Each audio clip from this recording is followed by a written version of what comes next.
Welcome to Underworld UK, where Britain's darkest stories are brought to light.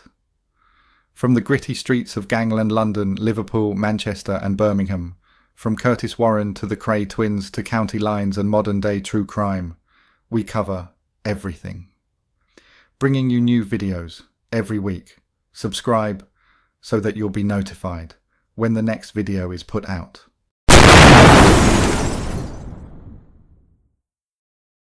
We met in the middle, had a fight. We missed a few times, both of us. He had long hair, so I pulled his hair back, grabbed him by his mouth to keep his head still. And I just bit him out of pure rage. I see his ear roll. I bit it and pulled it back. And then before I knew it, I didn't think it'd come off as easy, if I'm honest. It was in my mouth, but it was stuck in the back of my throat, completely back in the back of my throat, so I couldn't breathe. And you know, any fighter will know this. Breathing's a massive part of fighting. You know, forget the aggression, forget everything else. I remember, and then it stuck in my mouth. What the fuck is that? And then I had to literally hold his bed back, spat it back in his mouth. But I even thought, what is it? You know, I didn't plan on taking it off, but it was a whole piece of his ear. It was a whole piece of his frigging ear. The whole bit came off in my mouth.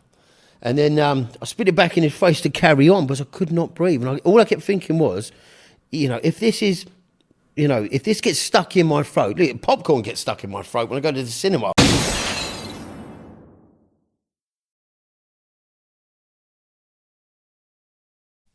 In late night reels and blurry clips, one name keeps popping up. Bachir Bash Fakhouri. To some, he's the cautionary tale of Britain's no-rules scene. To others, he's the guy willing to step into any circle against anyone, no questions asked. Tonight, we're going to separate what's verified from what's viral and trace how an East Sussex fighter went from a sanctioned debut under bright lights to the dark shadows. Bash is an absolute legend and will fight anyone, anytime, any place. Now, at the time of this video being made, Bash and another legend, Brett May, have serious beef. So, it will be interesting to see what happens in the coming weeks with that one. Alright, Brett, home now. Home again. So you got me nicked, do you? You little sneaky shit. Little fatty. Well, you haven't gone missing either, just so you know. But this is my wife's robe. Absolutely beautiful. I'm home now, okay. I did mess up with the drink inside. I'm going to stop. I'm going to try and stop. It's very hard, actually very hard. This is normal life, by the way. Not Instagram ready, all right. And Brett, a crocodile. Maybe I've got a big one. Maybe I've got a big crocodile in the back of a van to come and see you. Then run again. Keep running. Now, Bash, by his own words, has bitten someone's ear off. He's also gouged another fighter's eye out. Now, to me and you, that sounds gruesome, but it's all part of a world that Bash lives in, and it's his job and how he makes a living. Bash is a no-rules fighter. That means the fight only ends when someone is unconscious. It's hardcore. Then we're going to look up some footage later on in the video, so stick with us. That is unless YouTube censors the video out. Last year, Bash broke his jaw in a fight in Ireland, and he was unable to fight for some time while he recovered. So there was a GoFundMe page set up so Bash could earn money, because don't forget, this is his living, so he was unable to fight. So the GoFundMe page was set up just to tide him over until his next fight. I will leave a link in the description if you wish to visit the GoFundMe site. It was my second fight. That was my second fight with King of the Streets, Coates. Coates, whatever they call it, King of the Streets. Yeah, you know, we were fighting. We got into it a little bit, missed a few times, grabbed him. Yeah, bit his ear off, you know, completely off, you know. The worst bit about it was not his ear, you know, it was stuck in my mouth, you know. In a no-rules fight, you're stuck. There is no, oh, sorry, I can't breathe, I can't do nothing. It was out of rage, you know. You know, no rules is a different game, you know. People can't get their head around no rules fighting. It's not bare knuckle. Bare knuckle are boxers. They box. They're tough men. I'm not saying they're not. No rules, you're turning up into a room to fight another man properly till the end. Until the end, not death, you know, knocked out. And somebody has to be knocked out. There's no screaming. There's no, oh, that arm hurts. Oh, tap me out. Or get me in a headlock. You have to be out. Pulled his head back. Missed a few times. We got in the corner because it was in a derelict warehouse, mechanics, whatever. All the windows were boarded up. So we met in the middle, had a fight. We missed a few times, both of us. He had long hair, so I pulled his hair back, grabbed him by his mouth to keep his head still. And I him just bit him out of pure rage. I see his ear roll. I bit it and pulled it back, and then before I knew it, I didn't think it'd come off as easy, if I'm honest. It was in my mouth, but it was stuck in the back of my throat, completely back in the back of my throat, so I couldn't breathe. And you know, any fighter will know this. Breathing's a massive part of fighting. You know, forget the aggression, forget everything else. I remember, and then it stuck in my mouth. What the fuck is that? And then I had to literally hold his bed back, spat it back in his mouth. But I even thought, what is it? You know, I didn't plan on taking it off, but it was a whole piece of his ear. It was a whole piece of his frigging ear. The whole bit came off in my mouth. And then I spit it back in his face to carry on because I could not breathe. And all I kept thinking was, you know, if this gets stuck in my throat, look, popcorn gets stuck in my throat when I go to the cinema. An ear roll, half of it is going to really get stuck. And you can't say, sorry, mate, can you just hang on, mate? I've got an ear roll in my mouth. It carries on, and then you're in trouble. This is no rules. Stamping, biting, head-butting. You know, all these guys that say, oh, yeah, look what he's done, he's bitten somebody. It's a no-rules fight. Don't watch no-rules fighting if you don't like no rules. It's two different worlds. So, yeah, his ear roll came right out, you know, completely off, half of it. And I spat it back in his face. We carried on fighting. You know, we took it like a man, you know, in a no-rules fight as you should. You know, if you're going to fight no rules, expect, and me included, you know, you're there to hurt them. You're not there for sport. You're not there to sell tickets. You're there to hurt the other man. That is it. He's there to hurt you. You're there to hurt him. That is life, you know, in that world. You know, but people can't get their head around it. Do you know what I mean? People just go, oh, look, he's a rat. He's bitten. Watch MMA. And there's nothing wrong with that. I love MMA. I love boxing. I love bare-knuckle boxing. But no rules is a different game. Completely different. It's not a game. It's a different rule set. So a beef fight is when you have a problem with another person, you know. You know what? He was very rude. You know, he was a hay bales bare-knuckle fighter. Alex, shout out to Alex because we're all right now. You know, the nice thing about real fighting is once the fight is done, if you're a man, win or lose, you shake hands, that is it. You know, but yeah, he was a bit rude about me, and things went on, and things were said. So we said, listen, just have it then. Do you know what I mean? Let's get this done on Cots, King of the Streets, Coots, King of the Streets. You know, with no rules. Then, if you want to really fucking fight, let's fight. You know, fight's a fight. Do you know what I mean? I'm not a big tough man, but you know, I've never been bothered about fighting. If anything, bare-knuckle boxers are harder because they are boxers. It's very technical. You know, people go, oh look, that's sloppy. Look, they're missing everything. It's a no rules fight. You're not just watching hands. You've got to watch. You miss twice, and then when they grab you and they start biting you on your face, I don't care if you're a world boxing champion, you're going to shit yourself because once they've got hold of you and they've got your head and they've got you by your ear and they're biting your face and they don't let go like a dog, what are you going to do? Sorry, he's bitten me. It don't work like that. You're getting bitten. And then you can bite and elbow fucking... You can do anything you want. Different world. Right? You get all that... You know what? I don't get involved in all these messages. I just laugh. I mean, I'm not pretending I'm a tough man, but, you know, all the guys that want to do it. Don't mention it. Come and do it. You know, I'm not here for likes. I'm not here. I don't need to sell tickets. You don't need to do shit. I'm there to have a fight with another man, to the end, until you're out cold, you know? Like a real street fight, Bare-knuckle boxing isn't a street fight, it's boxing. They are boxers. And if not, sign up and do it. Not with me, but you will see when you miss most fights. Look at boxing. How many knockouts do you actually see? Because most people miss.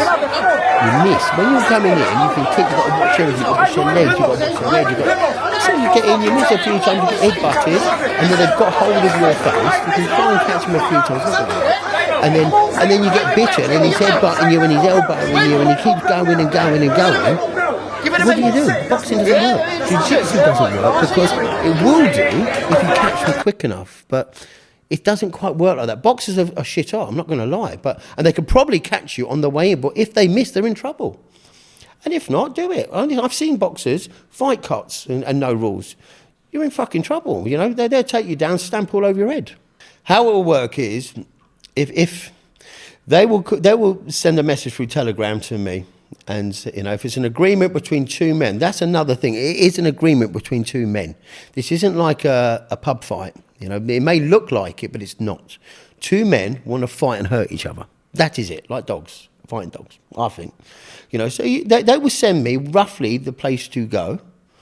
I will turn up. A car will pick me up at X time, 3 o'clock. We will then be driven to a place we don't know. He doesn't know, I don't know, we don't see each other.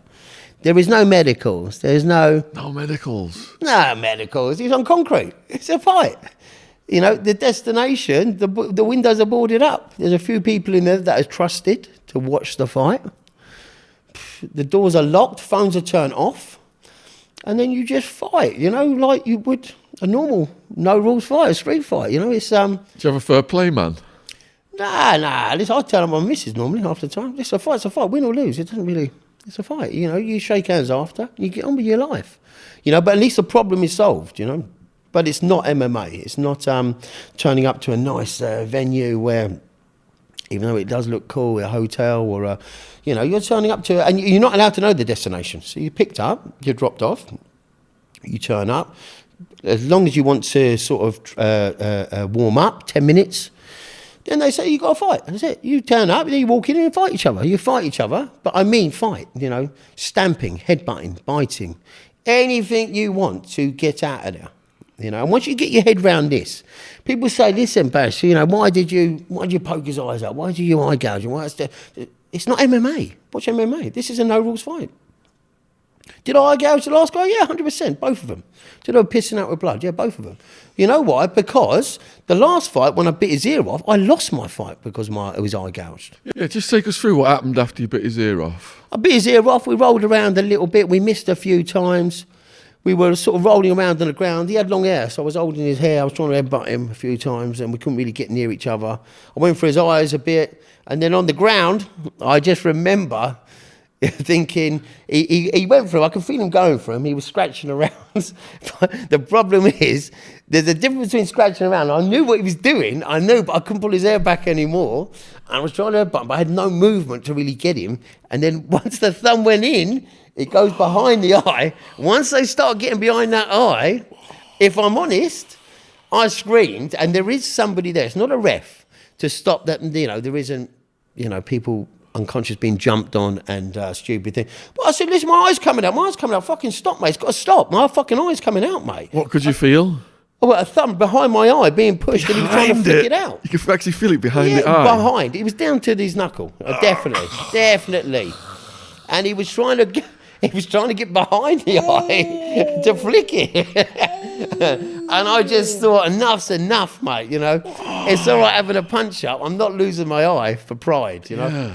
I'm all up for having a punch up. In fact, I enjoy fighting, you know, even at my age. You can't tap out when it gets to that point. You can't tap out. There's no tapping out. Well, you can't get it stopped. If you're going to lose your eye, you know, they will. If you're unconscious, they will. You can't tap out because you're in an arm bar. You can't tap out because you're being choked out. You have to be unconscious. You have to, you know, if you're unconscious, they can jump on your head. You can, you know. They can jump on your head after you're knocked out? A few times, yeah. Once or twice, yeah. It's a no-rules fight, yeah. You know, and do you know what? Listen, it's not me just saying it, watch it, you know. I can only tell you my stories. But, you know, when you go in there, you're going in to have a fight, a real fight, not a, you know, an MMA fight. I fought bare-knuckle, pro bare-knuckle, and you get caught hard and you can go take a knee and you get a 20-second count. And it's not that. You've got to get your head round what the fuck's going on here. This is a no-rules fight. You're in trouble, mate. So he's got his thumb behind your eye. How did you stop it then from there? Well, I couldn't. I still had hold of him. Yeah. But my eye was, I could feel he was trying to pull it. I could feel he was pushing it. He was pushing it out. So I screamed. I said, listen, I've got to stop my eyes coming out. I'm going to lose my eye. You know, that was, you know, if your eye's coming out, they're not. So he stopped? No, he was pulled off. He was pulled off, yeah. Okay. It was pulled off, you know. And that's what I'm saying. I bit his ear off and still didn't win the fucking fight. You know, violence is good to a certain level. But this is what I'm saying about these boxers. You know, yes, they would do well, as in if they're caught, if you catch them on the way in, they're very sharp boxers and they can outbox you easy. But I don't think, well, let's see, well, they can sign up anytime they want, you know. So it's not a point system then. It got stopped. There's no time limit. It gets stopped. There's no time limit. There is no rounds.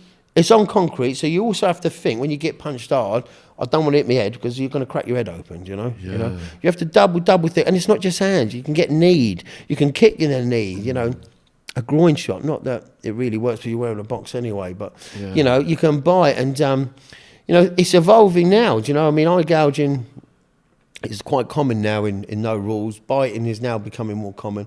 You know, you can be a great striker and you can be a good boxer, but you miss a couple of times, and most people do miss no matter what they say, unless they're very, very sharp. If they're that sharp, then you're world champion. You wouldn't have to fight, but you miss a few times, and once they've got hold of you and they start biting you and headbutting you and elbowing you and, you know, trying to grab your eyes, and you know, they say it's like people sending me a lot of messages. I don't even look at it, but oh, you're a rat. It's a no rules fight, mate. You know, it's no rules. Do you try and maintain a distance then, so they can't get? No. You go for it. If you're going to get involved in it, no, forget the distance, mate. If you're going to get involved in that, just go all out. You know, listen, without being rude. If you're going to lose, listen, I've done things to people, biting ears off and eye gouging. It's going to happen to me at one time. Others don't get involved. You know, they know what I'm. You know, when I arrange fights, or when fights are arranged, they know what I'm going to turn up and do. They're going to do it back, obviously. So why just do it first? You know, let's not make out that, you know, we'll stay the distance and bounce around. I haven't got 3 rounds. You know, all that's going to happen is they're going to do it and think, you know what, I see him bite the last boxer. If they bite him while he's out cold, you know. The last guy I fought, Dom, that was another beef fight. That was in the UK. Turn up, Come for Blood, which is a underground fight organisation in the UK, and we met in a destination, picked up, same thing, didn't see each other, turn up, and that fight was slightly different because there was problems, you know. He was rude, very rude about, you know, and I don't talk about these things. Like when people send me messages, oh, Bash, you chinned him at the weigh-in, and we go on about there is no weigh-in because it's a beef fight, it's a no rules fight. This is no rules, and he was rude, and not just rude, saying stupid things. And there is interviews out, but if people had half a brain, would actually watch the beginning of the fight and the interviews before, when he's sitting there off his head, drunk, saying, "My mum, you know, plays with a dog." I don't find that funny. This isn't MMA. This is not a silly little game where we try and sell tickets to make us look cool and, oh, listen, let's pretend to have a fight. No, we're really going to fight. I don't like him. He didn't like me. I don't like him.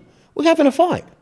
So he's sitting there and he calls me up at 2 a.m. saying stupid things. My mum plays with dogs. And it's on camera anyway. There's interviews being done with Louis, another mate of mine that does podcasts. And he's sitting there saying stupid things and messaging me up about, you know, hello, beautiful, how's your daughter? It's just stupid things before a no rules fight, you know. And you know what? I just thought, you know what? Fuck the no rules. You know what? You're going to get it as soon as I see you getting it. And we don't see each other. We get sent into different rooms as soon as we get there. We get there at different times. You don't see each other. Then you don't even know the room you're in. So you'll be sent in from a different place. He'll be sent in from that side. And then you just meet in the middle when you fight. But I looked at him, and then the first thing he said to me was something along the lines of, I don't know if it was, how is your beautiful, or as in my daughter. I don't fucking know. How is my daughter, how is beautiful, or how are you beautiful? I don't, for a no rules fight, listen, it's not a game. It's not like, let's try and get some tickets, so let's do a UFC fight and push each other. No, fuck off. You know, if you said that to me here about my daughter, about my mum, you know, in a place, you know, I wouldn't... I'm going to shake hands, you know, you get a punch straight in the mouth. I'm not making out I'm a gangster, I'm not making out I'm tough, but no way. It's unnecessary and really disrespectful. Yeah, and I'm getting lots of grief from it, not that I care, you know, because I know what I did was. And also, we were just about to have a no rules fight. You know, a real fight where you both really hate each other and you're going to try and really hurt each other as much as you can. Of course I'm going to punch him. You know, of course I am. 100%. I come from a Lebanese family and like a travelling family. My mum, do you know what I mean? No way, you don't disrespect my family at all. You know, there's sport and there's not. No way. Yeah, don't bring people's families. No, listen, a fight is a fight, you know, and that's why this was called a beef fight. But people don't look into that. They watch and go, oh, look, he chinned him. Oh, what a rat, look at him. just watch, watch something else, mate. You know what I mean? And after you chinned him, you guys fought after that? Yeah, listen, he's man enough to fight. We're all right now. He wants to fight me again. How did that fight progress then? Well, listen, we met at a hay bales. He's a hay bales bare-knuckle fighter. So I turned up to one of these fights. I was supposed to fight another guy, travelled all the way up north. The guy didn't turn up. They were trying to bring somebody from a pub, if I'm honest. It was embarrassing, right? Bash, listen, we got some guy. He's coming from a pub. I don't know who he is. Listen, I'm not a moron. I do like a fight. But, Bash, we got a guy in a pub. He's going to turn up. What weight is he? I don't know. Half drunk probably. I said, no, I'm not doing it. Then he got involved saying, Bash, you're a pussy, you've turned all the way up, didn't want to fight. No, I'm just not a moron. I don't just fight anybody, I was an ex-professional fighter. I've gone down the no rules route, but I'm not going to fight anybody. Then he says all this, and then I start getting calls from him through Facebook. Facebook is dangerous because you can call anybody. You can block them, but then you've got Instagram you can call on. And, I sounded my pussy. I didn't want to fight him. I just said, listen, we want to fight, we'll fight. But then it kept escalating, and there was interviews out now, where he's saying, your mum plays with dogs. And I don't know. And it's not, in the real world, it's not funny. It's not. And it's not, we're not selling tickets. We don't have sponsors. This is the real world of underground fighting. So, if you honestly think you're going to say that and stand next to me, I don't care about the weighing. I don't care. I'm not weighing. I don't care about the fight. I don't care about the fight. I just want to hurt you. That's about it. Yeah, because your mum could see that online and she could get really upset about that. Do you want to know the truth? Do you know what she said to me before I left? Get him, Bash. There you go. Go and get him, Bash. And if you don't listen to your mum, go and get him, Bash. I was like, fuck this. Listen, I'm not here for likes. I'm not here to have my night. I don't really care. I'm here to have a fight. We've turned up to sort this problem out. Yeah. And then when I walk in, you still say, how's your beautiful? I don't know what that meant or whether it was to me. And this will all be checked. It's not Billy Bollocks talk. Check it. And as I walk into the room, hello, beautiful. Or how is your beautiful? It could be my mum or my daughter. It could be anything. Do you know what I thought? Fuck off. Bong, bong, done. Yeah. And that's why I got punched. So what? How did all this start, Bash? I mean, the fighting, where did it begin? I've trained all my life when I was young. A young age, did taekwondo. Where were you born? I born in England. Born in England. Which part? Down in Margate. So I was Canterbury originally. Yeah. Canterbury, and then moved away. To Winchester. What was it like growing up? All right, listen, my mum comes from a sort of travelling family. Well, a travelling family, really. Big family, 17 brothers and sisters. They were rough, tough, really tough in their day. And fighting's part of the tradition. Oh, in there, the Leggett family were a very, very tough family growing up. It's changing now, but everything changes. Dad's actually a doctor. He's a property developer, so this is why, I can mix with both sorts of people. I can mix with fighters, I can speak, well, I was privately educated to start with, went off the rails. How old were you when you went off the rails? Around, 20, 21, with drink and drugs, I got into... Had you been in any trouble before that? No, do you know what, I was at boarding school, I sent to boarding school. Was you? Yeah, I sent to boarding school for a bit, and then... I started taking steroids and things like that, but... was that a bit lonely, boarding school, when you were from your family? Yeah, terrible, yeah. I mean, fuck, why would you send your kid to boarding school? Where's my mum and dad, do you know what I mean? Yeah. But, I don't think that really plays a part in it. They did the best for us as education, so, great parents as well, absolutely great, so... but it's... if I'm honest, what really sends you mad, drink drugs and other things. I mean, everything has a part as you grow up. What triggered that, though, when you got near 20? You know what? I used to go out a lot. And I think, when I was younger, you want to look bigger, you want to get out. And I ended up running. I was a doorman for a bit, but in the days of the doorman when you could actually fight, not just... So I bulked up and remember I trained from a young age. So. This in Margate still? Nah, this was in Winchester. I ended up running it. Yeah, Winchester. That's beautiful Winchester. Lovely Winchester. Yeah. I ended up running a club down there. I was head doorman down there for some people, but there's a lot of drama down there because it looks quite posh. It's lovely. No, but in those days, you got to remember this was like 20 years ago, 25 years. Doorman didn't have to have badges. You could just turn up like, and I picked my own team, and I used to be known. I was a little scrapper, really, if I'm honest, at those days, a scrapper. I was always game. Also, anybody professionally trained there's always going to be a better scrapping than somebody in a pub. Always, no matter what And they were you think. professionally trained at that age already? Well, I was a black belt second down. I was British kickboxing champion. Yeah, I was shit. all right. I can handle myself. So what's that? Taekwondo, karate? Taekwondo. I Kickboxing? was second down in Taekwondo. Second down in Taekwondo. I represented my country and How old? Europe. I did it from the age of 10. Taekwondo. Holy shit! So I was medically. I was trained. Professionally trained to fight. But you know what the thing is? You know, you want to be a boy. You start bulking up, and then you know what? It goes to your head. You know, you have a few punch ups, and people are paying you to look after doors. Did you say your ego was getting out of control? Oh, 100%. When you're young, age, now, you know, I don't really care. But, you know, 100%. Well, you know, they're saying to you, listen, Bash, you know, come down and, you know, pick your own little team. All my mates were bodybuilders, you know, all big men, or rugby boys. And in those days, you know, the boys could fight doormen as long as they were big and strong, you know, as long as you could keep, you know, listen, get him out, you know, it was, now you can't touch anybody, you can't move, you know. But, yeah, and then I got into other worlds. I was a medical rep in the city, and that's where I made a lot of money. Do you know what I mean? You know, Before that, what was your introduction to drugs? You know, I just used to take recreationally. Like you know? weed, coke, ecstasy? Coke, ecstasy. Ecstasy